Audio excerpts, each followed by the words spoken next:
Sekarang lagi rame gerakan kabur aja dulu di sosial media.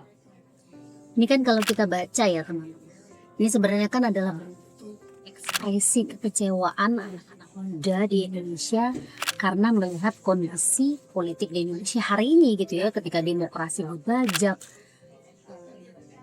kebijakan-kebijakan publik semakin jauh dari aspirasi masyarakat gitu ya, sehingga akhirnya muncul ekspresi kekecewaan. Menurut saya sih hal ini wajar ya, karena kita masih hidup di era demokrasi gitu ya, di mana kebebasan untuk berekspresi, kebebasan berbicara memang dijamin oleh konstitusi.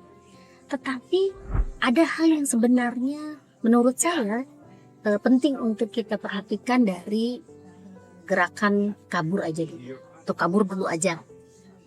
Yang pertama, ini kan sebenarnya adalah suara yang muncul dari anak-anak muda yang punya privilege. Mereka yang bisa ngomong kabur aja dulu. Dan mereka yang punya akses terhadap pendidikan adalah mereka yang punya akses terhadap kesempatan kerjaan di luar. Karena kita tahu gitu ya, gerakan kabur aja dulu kan biasanya orientasinya adalah sekolah di luar negeri, nggak usah pulang gitu ya, kerja aja di luar. Tapi kalau kita lihat secara demografi, jumlah terbesar anak-anak muda di Indonesia itu adalah anak-anak muda yang underprivileged, ya. Mereka yang menjadi sandwich generation, mereka yang secara pendidikan mungkin tidak sampai ke perguruan tinggi, mereka yang setiap hari harus berjibaku gitu ya, berebutan lapangan pekerjaan yang semakin terbatas.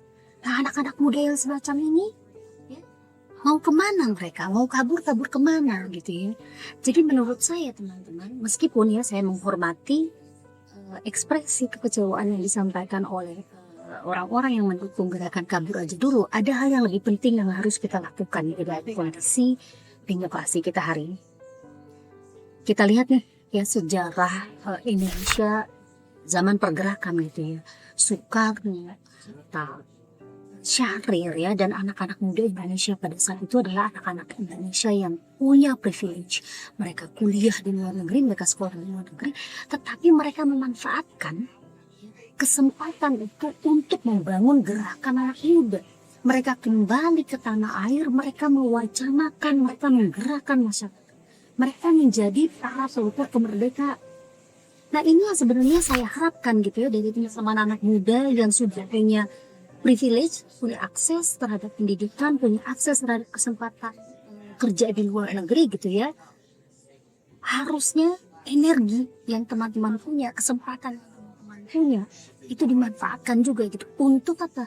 Melakukan kerja-kerja pendidikan politik di Indonesia hari ini. Karena masih banyak sekali anak-anak muda yang tidak punya privilege, dan yang kedua mereka seringkali menjadi objek dari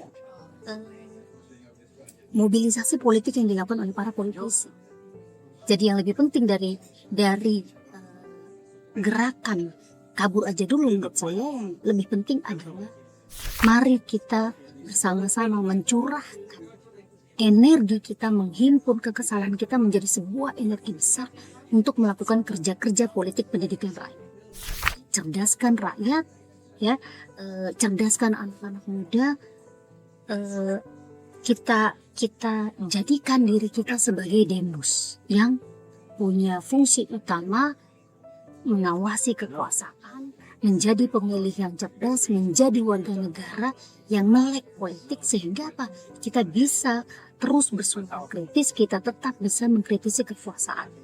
Kalau anak-anak muda di Indonesia semuanya mau peduli dengan politik, mau bersuara kritis terhadap politik, maka gerakan perubahan itu bisa dimulai dari anak-anak muda. Anak-anak muda harus punya idealisme.